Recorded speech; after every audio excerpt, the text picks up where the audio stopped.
Let's have a conversation about imposter syndrome. Specifically, when you are starting out in a new business, maybe you're a coach, maybe you're an entrepreneur, you're a consultant, and you're experiencing these feelings of, I don't feel like I'm good enough, or what will other people say if I start sharing content all of a sudden or start talking about the things I'm doing? I'm not good enough. Everyone else is better than I am. I can't be talking about this stuff. I'm not an expert.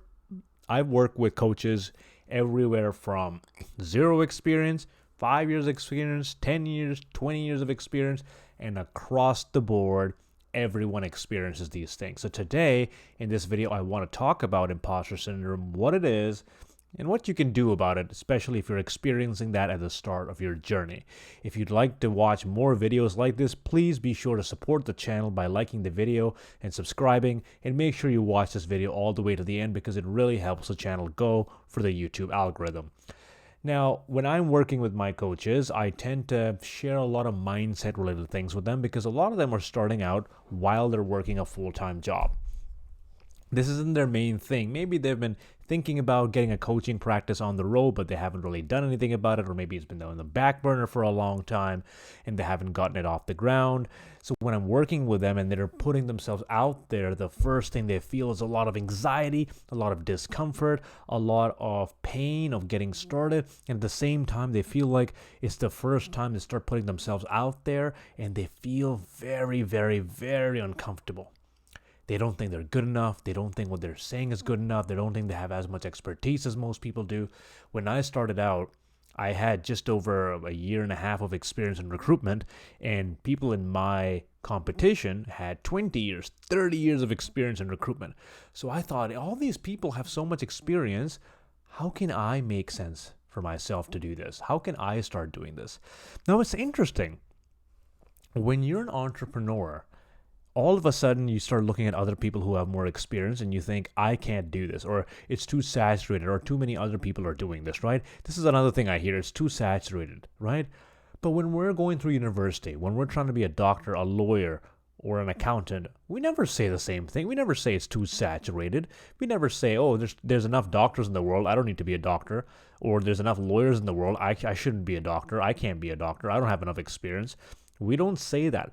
But for some reason, when we're trying to start our own thing, when we're starting to start our own coaching practice or business, all of a sudden these questions start coming up. It's too saturated. Maybe I shouldn't be doing it. Maybe I don't have enough experience. Well, guess what? Everyone who has the amount of experience now, they didn't have that experience at one point in time. They had to start somewhere. They had to start at a level where they didn't have any experience. They were at the bottom of the barrel and they had to grow. All they have done with their brand, with their experience, is spend more time doing it. And if you prevent yourself from even getting in that pool, getting that experience, you will never be on that level. The other thing I want you to keep in mind is if you keep associating your success based on someone else's success, someone else's business model, someone else's profitability, someone else's results, you will never feel like you've accomplished anything. Because every single time you progress, they progress. So you're in this never ending battle where you're running after someone else, or you're following the footsteps of someone else who's been doing it much longer than you have, right? And their momentum is going to help them build a lot faster than your momentum might. So I understand this feeling. It comes from the discomfort of not believing in yourself because you haven't done it before. You don't have that experience of going out there and getting people results. The other thing may be asking for money. A lot of people feel very uncomfortable asking for money for their services, which is why with a lot of the coaches that I work, and by the way, you can check out all the things in the description that I mentioned. I work with a lot of coaches. You can see all the testimonials. And speaking of which, one-on-one consultations with me are open as well. You can check that out. When I'm working with coaches, a lot of them tell me that they're afraid of charging high for their service because they think they're not worth it.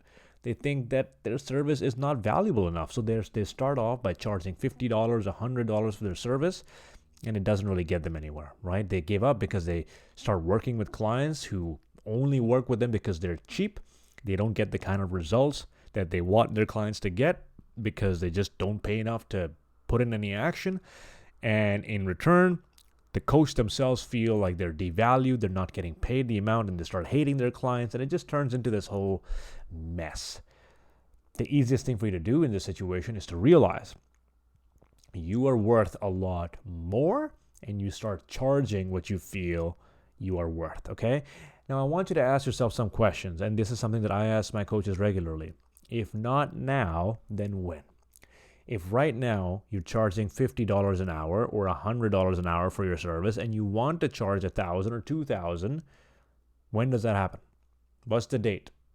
What needs to happen for you to go from $50 to $100? Because I can tell you, I know people who've been doing this for 5 years, 10 years, 20 years, who've been saying the same thing year after year after year to themselves, that I will eventually increase my price. One day I'll increase my price. When the stars align, I will increase my price. But when does it happen? When do you actually increase your prices? When do you actually ask for your worth? The day never arrives, because these things are arbitrary. These things are a mindset block that you need to unlock and allow yourself to charge what you're worth, okay? Now, some people genuinely think that because they're starting, they don't think they can provide enough value to their client to justify the price. And I understand that. Now, some people think that with their coaching, they're sharing information, right? Like, you pay me and I will give you information, and that information is going to change your life. That is incorrect. That is incorrect, because you are not transferring information. This is not a transaction based on information. It's not like you're going to pay a coach and they're going to give you some life-changing information. What they will do for you is support you through the process. They will troubleshoot through the process.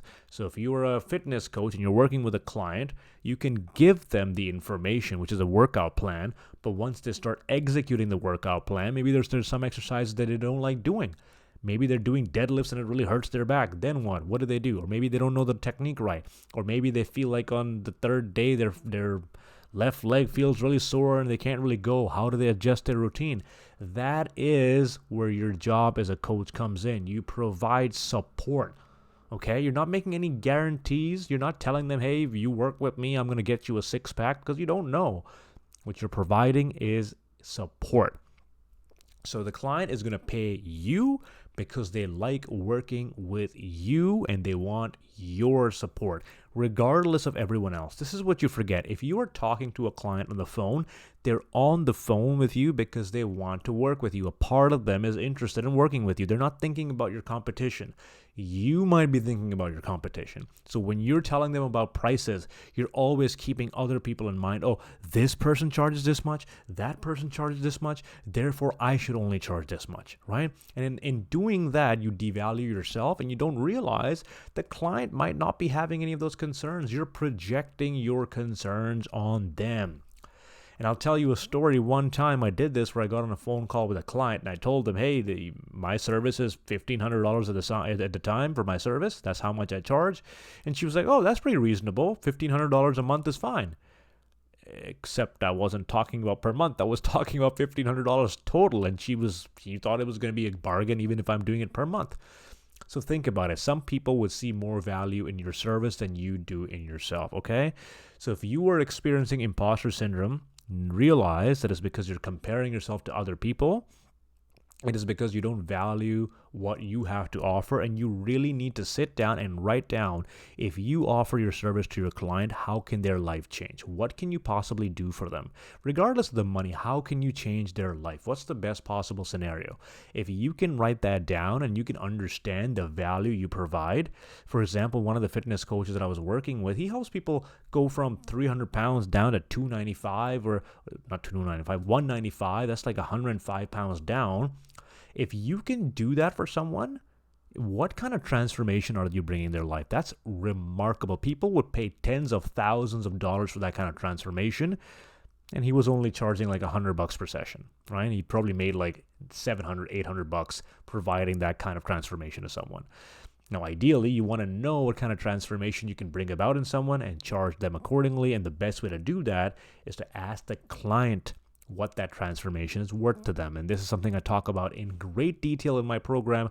I teach people how to have these conversations with their client to understand what the true value it is of getting your service, whether it's public speaking, whether it's learning to play guitar, whether it's learning to find a job or anything of that sort. can they see the value of your service in the transformation that they want? Okay. I need you to realize that, and the faster you can get your foot in the door, the faster you can start working with people, the less excuses to make, the less excuses you make, the faster you can get started on your business, okay? I hope this helped you out. Again, I want to talk about some of the slots that have opened up on my program as well. The one-to-one consult is open. You can check it out. Usually I work with entrepreneurs who have a business, who want to make more money in their business. They have some mental mindset blocks that they can't get over, and I'll teach them how to have those conversations with their clients and make significantly more revenue. If that is something you're interested in, check out the links in the description. Thank you so much for supporting the channel again. Make sure to like and subscribe, and I will see you in the next one. Take care.